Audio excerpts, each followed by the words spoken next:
Why are so many people on earth asleep versus awake? And why is there such a stark difference between being quote unquote asleep versus quote unquote awake or enlightened?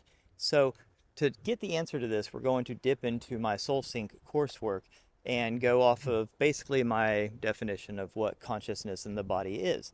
And with Soul Sync, we realize that you are two things. You are a human physical body that is basically the avatar, the vehicle for your non-physical consciousness to come into this physical world and explore. The same way we have to enter into a submarine to go into the depths of the sea, our consciousness has to enter into this physical body to get in this lower density of this physical realm. So the body is autonomous. The body has its own things it needs to do. It needs to get food and family and build a tribe and survive and all these things, right? And it's very passionate about those things because survival is the top of its list. It does not really care about exploring the cosmos or consciousness or spirituality or anything like that. It cares about survival. That's what the body's job is. But our consciousness comes into this body, and our consciousness comes here for all these other reasons. It wants to be curious, and it wants to explore, and it wants to ask big philosophical questions, and it wants to really stretch the limits of spirituality and consciousness and see what we're made of and see what else is out there and take risks and stuff like that. But our body doesn't want to do any of that stuff. Our body's like, no, no, no, no, no. We're here to forage, to feed, to fight, to, like do all the normal human things. But there's this internal battle inside of our body between our consciousness, which is basically suppressed like a jack in the box down into the lower parts of our spine, and it's kind of stuck there. So it gets this way through decades of suppression and basically programming from our outside world.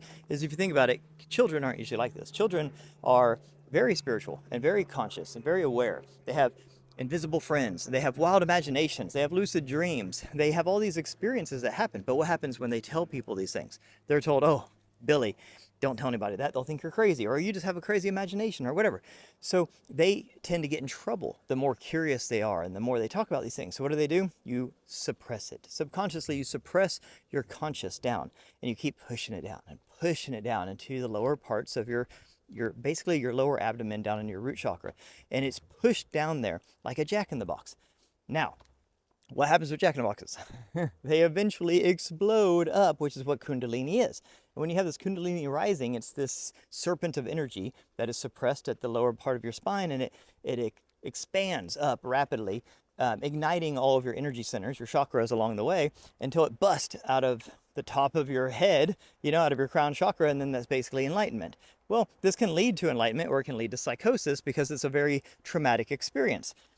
Or you can kind of subtly go through your body one by one, flipping on the light switches, chakra by chakra, and allowing your consciousness to sort of rise in a more holistic way. Now, what happens here is your consciousness is in charge. Your consciousness is the coach, and your body's the team. But since we have suppressed our consciousness, pushed it down for so long, so many years, so many decades, it is sort of a passenger in this vehicle.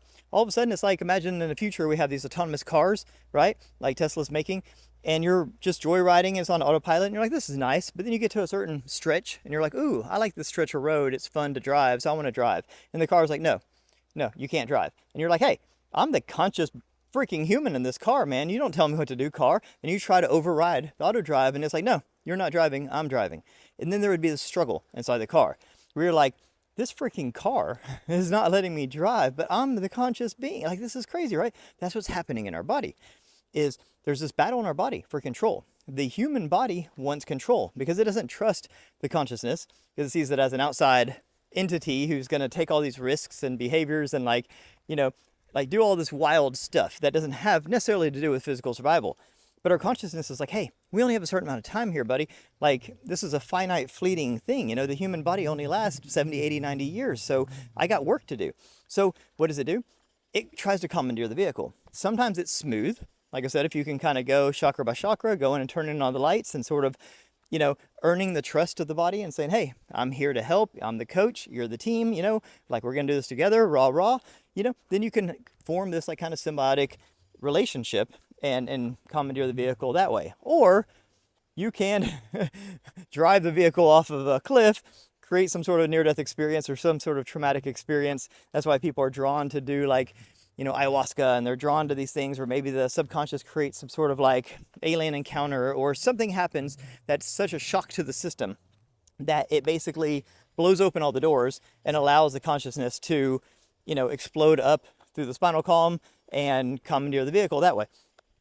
So those are kind of the two ways to do it. I did it the more traumatic, instantaneous way. Wouldn't recommend, but gets the job done, I guess. But there's other ways to do it, and that's what I teach in Soul Sync is a proper way. The Ishtak Bentov Kundalini arising way through meditation and self-awareness. Like, there is a better way to do it.